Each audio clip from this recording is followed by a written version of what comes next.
They say every crown shines brightest when bathed in blood. Every empire, no matter how glorious, is built on the screams of those who lost. But some kings, some queens, went beyond conquest. They didn't just defeat their enemies, they broke them. Crushed their souls, erased their names, and turned war captives into nightmares that would echo through centuries. The fires of war have always burned hot, but in the reigns of a few ruthless rulers, those flames turned black. Imagine being dragged before a throne, bound, beaten, watching your people kneel, not in respect, but in terror. For those kings, mercy was weakness. Compassion was betrayal. And victory, it wasn't enough unless it tasted of pain. There was one such king in the sands of Mesopotamia, Ashurbanipal, the last great king of Assyria. To the world he was a scholar, a collector of knowledge. But behind the marble walls of Nineveh, he was a god of vengeance. When his enemies dared rise against him, he didn't just crush them. He displayed their skins on the palace walls. He made prisoners carry the heads of their own generals through the streets before hanging them in front of cheering crowds. His palace, a masterpiece of ancient architecture, was also a museum of horror. Every carving told a story of his wrath, every wall showed men flayed alive, eyes gouged, limbs severed. He didn't write his legacy in books, he carved it into flesh. But centuries later, far from the dusty plains of Assyria, another king wore cruelty like a crown. Vlad of Wallachia, the man history would rename as Dracula. He wasn't a myth. He was worse. When the Ottoman forces invaded, he vowed that any man who dared cross his land would regret breathing. His revenge was not a battle, it was a display. He captured thousands of soldiers, merchants, even children, and impaled them on wooden stakes that lined the roads for miles. The air reeked of blood and decay, yet Vlad rode calmly among the corpses, drinking wine as the dying moaned in agony. The forests of Wallachia became forests of bodies. But what few know, is how he treated prisoners of war. Some were left half alive for days as crows tore their flesh. Others were forced to dine with their impaled comrades, to watch and listen as the light left their eyes. Vlad didn't just kill his enemies, he staged a masterpiece of fear. And when the Sultan's army finally arrived, they stopped in horror. Before them stood a valley filled with 20,000 rotting corpses on stakes, and the message was clear: this is what happens when you fight me. It wasn't madness. It was method. Vlad understood something dark about human nature. Fear lasts longer than loyalty. But cruelty wasn't born in Europe. Long before Vlad, in the heart of ancient Asia, the Mongols redefined terror. Hulagu Khan, the grandson of Genghis, had inherited not just power, but the art of destruction.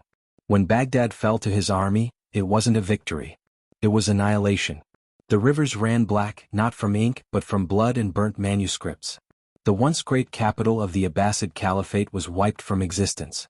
The caliph himself was captured, a man who once ruled millions now trembling before the Mongol prince. Hulagu could have executed him swiftly. Instead he gave him the death of a lesson. The caliph was rolled in a carpet and trampled by horses, his bones crushed under hooves, his screams muffled by silk. What? Because Mongols believed royal blood should never touch the earth, even in death. And as the city burned, Hulagu ordered prisoners to build towers of skulls, a monument to his wrath. Each skull a warning, each tower a story. When historians wrote of Hulagu, they called him a conqueror.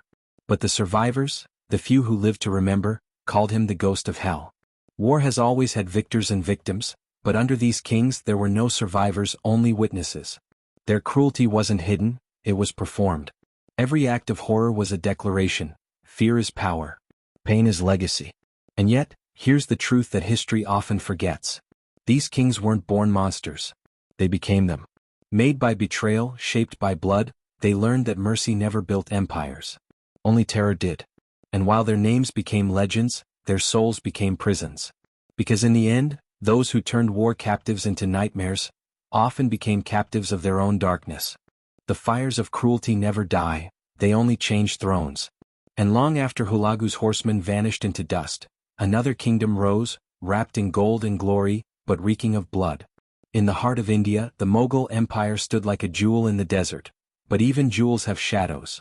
Behind the silk curtains of the Red Fort, Emperor Aurangzeb, the mighty son of Shah Jahan, ruled not just with power, but with fear.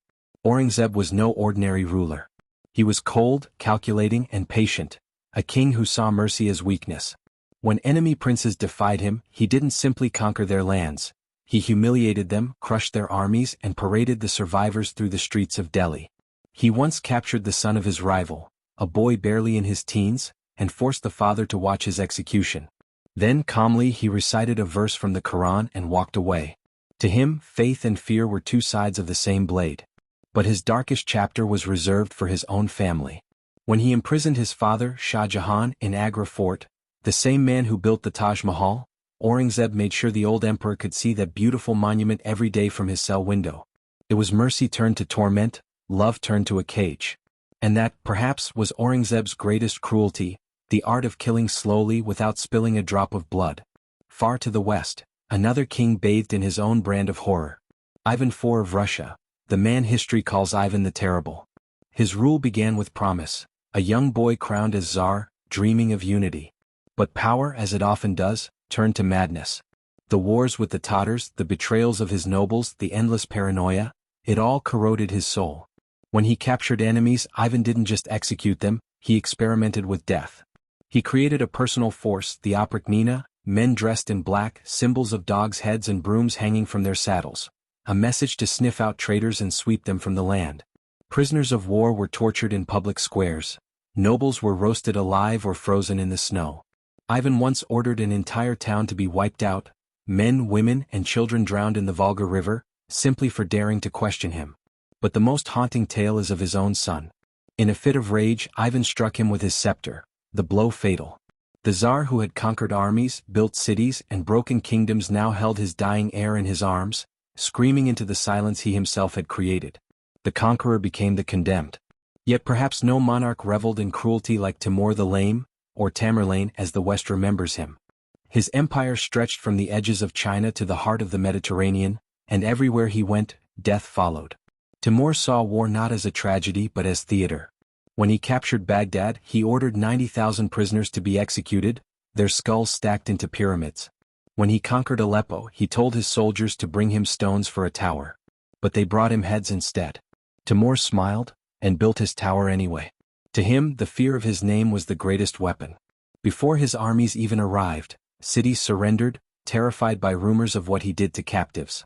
He would invite defeated rulers to his tent, promise safety, share food with them, and then have them chained, paraded, and executed before dawn. He called it mercy through memory, mercy for himself, memory for the world. There's something almost ritualistic in their cruelty, as if these kings believed fear was sacred, that horror was holy.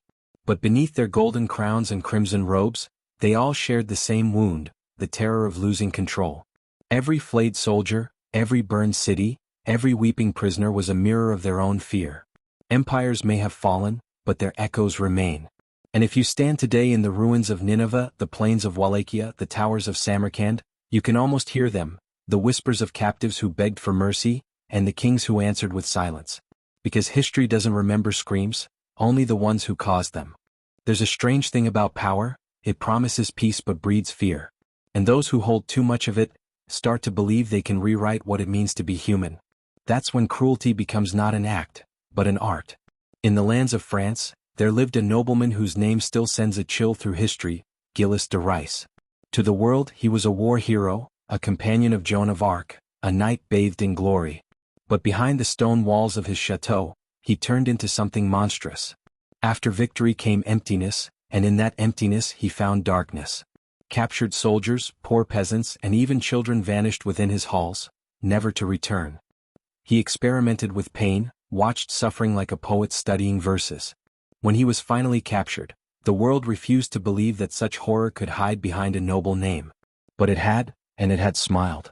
And across the Channel, in the green heart of England, Henry VIII reigned, a king as charming as he was cruel. He began his rule with promise but soon discovered a truth: fear binds faster than love. When his wars drained his treasury, he turned his anger on those closest to him. Prisoners of war were executed not for rebellion, but for existing. His own wives were accused of treason and beheaded on his command. His court was a stage where heads rolled to the sound of applause. But perhaps Henry's greatest victim was not a wife, nor a soldier, it was the very idea of mercy. He built a kingdom of obedience, but when he died even the executioners wept, not for him but for the years they'd spent turning loyalty into bloodshed. But history doesn't end with kings and crowns. Across Africa, centuries earlier, there was a ruler who turned vengeance into legend, Shaka Zulu. A warrior of unmatched skill, born in exile, raised by hardship. He rose to power not by inheritance but by fear. His military reforms changed Africa forever, but his cruelty carved scars that time still remembers. When his mother died, grief twisted into madness. He ordered thousands killed to honor her memory, forbade his people to eat or farm for months, and had women executed for becoming pregnant. To Shaka, pain was purification. His prisoners were not enemies, they were lessons, sacrifices to his vision of perfection. And when his reign finally ended, it was his own people, his trusted generals, who turned against him. Because the truth always returns to its source. The blade that kills eventually finds its master. Power, pain, vengeance, these are the threads that wove their empires. But what if beneath all the horror there was something deeper? A fear that they could be forgotten. Every act of cruelty, every tower of skulls, every blood-soaked throne was a desperate attempt to be remembered. And they were, but not as gods. As ghosts. Look closely at their portraits, the eyes never rest. They stare back, hollow, eternal, as if still haunted by the faces of those they destroyed. For centuries, kings ruled with fire and iron, but none escaped the same ending, silence. The crown slips, the empire falls, and the screams fade into wind. And yet, even now, in the ruins of their palaces, if you listen closely enough, you might hear it. The echo of chains. The breath of the broken. The whisper that every throne has a price, and every king who turned war captives into nightmares eventually became one himself. Because history doesn't bury cruelty. It remembers it, and sometimes, it whispers it back.